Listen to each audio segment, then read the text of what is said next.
तभी उनके कानों में किसी की भयानक चीख सुनाई दी। देखकर चौंक गए। वो जीव दर्द से छटपटा रहा था। एक त्रिशूल उसके सीने के आर पार हो गया था। वो धीरे धीरे धुआं में तब्दील हो रहा था।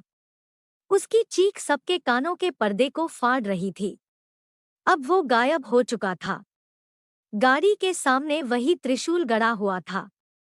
इधर उन लोगों के आंखों के सामने गेट की लॉक खुद ब खुद कटकट की आवाज करते हुए एक ओर सरक रही है। संतोष कुमार ने गेट को थोड़ा धक्का देके देखा। गेट खुल गई।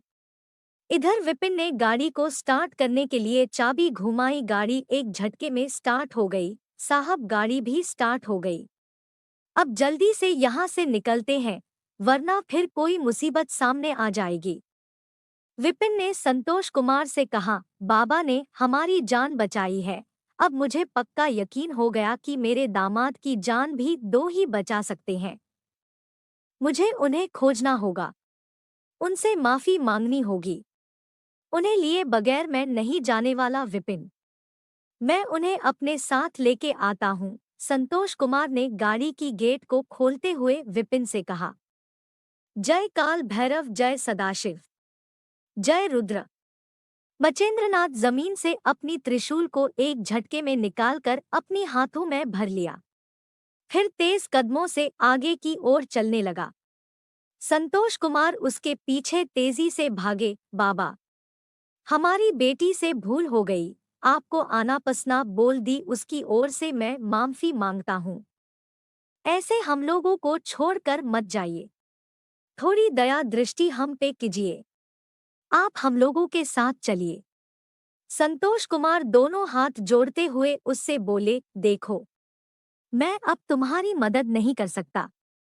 तुम्हारा किया हुआ है, तुम ही संभालो। मुझे जाने दो। मचेंद्रनाथ ने उससे कहा और आगे बढ़ने लगा। रुकिए, मेरी गलती की सजा मेरे पति को मत दीजिए। मैं आपसे हाथ जोड़कर माफी मांगती हूँ। प्लीज हमारी मदद कीजिए। निशा ने पीछे से मचेंद्रनाथ को आवाज लगाई। मचेंद्रनाथ वापस आके गाड़ी की आगे वाली सीट पे चुपचाप बैठ गया। विपिन ने गाड़ी को स्टार्ट करके आगे की ओर बढ़ा दिया। गाड़ी तेज गति से लखनऊ की ओर बढ़ रही थी। निशा पीछे से मचेंद्रनाथ को देखे जा रही थी। उसका दिमाग उसे समझा रहा था कि ये आशुतोष नहीं हो सकता है, क्योंकि वो तो एक नंबर का फट्टू था। कॉलेज में सब लड़के कितना उसको छेड़ते थे, तो डर के मारे उन लोगों से छुपते फिरता था। खिलौने वाले सांप को देख के अपने रूम में रात भर छुपा रहने वाला लड़का ये नहीं हो सकता। कहाँ ये अघोरी और कहाँ वो डरपोका। उसके दिमाग में अतीत की घटनाएं याद आने लगी। उसकी लखनऊ यूनिवर्सिटी में बीकॉम प्रथम वर्ष में दाखिला हुआ था। कॉलेज का पहला दिन था। वो खूब सज धज के कॉलेज पहुंची। जब उसने कक्षा में प्रवेश किया तो सारे लड़के उसे ही घूर रहे थे। हर कोई उससे दोस्ती करना चाहता था। हेलो, यहाँ सीट खाली है, तुम बैठ सकती हो, एक लड़की ने उसे आवाज दी। वो सीधे उसके पास पहुंची और उसकी बगल वाली सीट पे बैग रखते हुए अपना परिचय दिया। Hello, I am Nisha, your name please. Avantika is my name dear. Avantika ने अपना परिचय दिया। फिर दोनों एक दूसरे से बात कर ही रहे थे, तभी प्रोफेसर गुप्ता ने प्रवेश किया। पहले खुद का परिचय दिया, फिर सबको अपना अपना परिचय देने को कहा। अभी सबका परिचय चल ही रहा था, तभी गुप्ता जी को किसी ने गेट के सामने से आवाज दी। मैं आई कम इन सर, पहला दिन है तुम्हारा और इतना लेट। आज माफ करता हूँ लेकिन मुझे लेट पसंद नहीं। गुप्ता जी ने उस लड़के को इशारे से अंदर आने को कहा। सब उसको ही घूर रहे थे। मैंने कपड़े, फटी हुई चप्पल और हाथ एक झोला लिए हुए उसने क्लासरूम में प्रवेश किया। वो सीट देख के बैठना चाहता था, लेकिन जिधर जाता लड़के खाली सीट पे कुछ डाल के कहते कि आगे जाओ। गुप्ता जी ये सब देख रहे थे। वो खुद उसके पास आए और उसका झोला हाथ में लेके निशा की पीछे वाली सीट पे डाल दिया और बोले, तुम ओज से यहीं बैठोगे, कोई तुमको नहीं हाएगा। फिर अपनी कुर्सी पे बैठकर गुप्ता जी ने उस लड़के को अपना परिचय देने को कहा। मेरा नाम आशुतोष है, मैं बनारस से हूँ। सारी पढ़ाई सर वहीं की है। अब माँ यहाँ आ गई रहने तो मेरा दाखिला भी यहीं करवा दी। आशुतोष ने गुप्ता जी से कहा। गुड, तुम्हारी माँ क्या करती है? कहीं जॉब करती है क्या? गुप्ता जी ने उससे पूछा। सर वो घर में सिलाई कढ़ाई का काम करती है। शाम को टॉवर चौक में मैं भी सब्जियां बेचता हूँ। सुबह सुबह अखबार भी बांटता हूँ और घर का काम में माँ का हाथ बटाता हूँ, इसलिए थोड़ा लेट हो गया। आशुतोष ने गुप्ता जी को बताया। अच्छी बात है बेटा, मुझसे कोई मदद हो तो बोलना, गुप्ता जी ने उससे कहा। इधर अवंतिका अपने नाक पे रुमाल डालते हुए बोली। यार कुछ बदबू आ रही है, ये जब से पीछे बैठा है। हाँ, मुझे भी महसूस हो रही है। इस कॉलेज का स्टैंडर्ड का पता लग गया।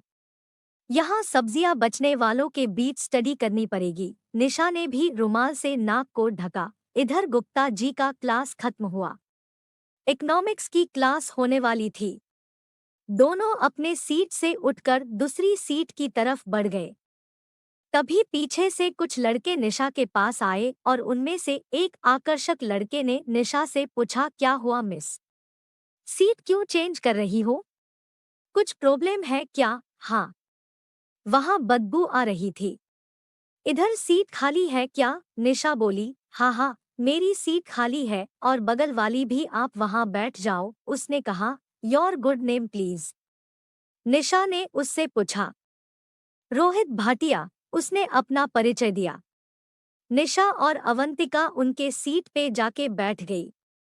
इधर रोहित और उसके दोस्त आशुतोष के पास पहुंचे। क्या भाई, कब से नहीं नहाए हो? आ जाते हो गंध फैलाने, और इस सीट पे कल से मत बैठना। कल से सबसे लास्ट वाली सीट पे तुम्हें देखना चाहता हूँ, रोहित ने उसे धमकाते हुए कहा। जी ठीक है, कल से उधर ही बैठूंगा, आशुतोष ने धीरे से कहा। इकोनॉमिक्स की क्लास में भी प्रोफेसर ने सबका परिचय ही लिया। आज पढ़ाई कुछ भी नहीं हुआ था। क्लास खत्म होते ही रोहित ने निशा से कहा। चलो हम लोग कैंटीन जा रहे कॉफी पीने, आप लोग भी ज्वाइन कर सकते हो। गुड, चलो चलते हैं, निशा ने अवंतिका से कहा। वो लोग कैंटीन पहुंचे। वहां देखा आशुतोष कुछ पैक करवा रहा था। क्या भाई, दिया ले रहे हो? रोहित ने उसके पास जाके गुश। माँ के लिए समोसे ले रहा हूँ भैया, वो समोसे को हाथ में लेते हुए बोला। वाह, चल अब हम लोगों को भी समोसे खिला, रोहित बोला। इतने पैसे नहीं भैया, 10 रुपए थे, सबका ले लिया, आशुतोष मायूस होते हुए कहा। ठीक है, अगर तू हमें नहीं खिलाएगा तो तू भी मत ले जा, रोहित ने उसके हाथों से समोसे को लेके नीचे फेंक दिया। सब लोग हंसने लगे। वो बेचारा रोते हुए नीचे गिरे हुए समोसे को हाथ से उठाकर अपने झोले में भरने लगा। यह कहानी 21 भाग में अंत होगा।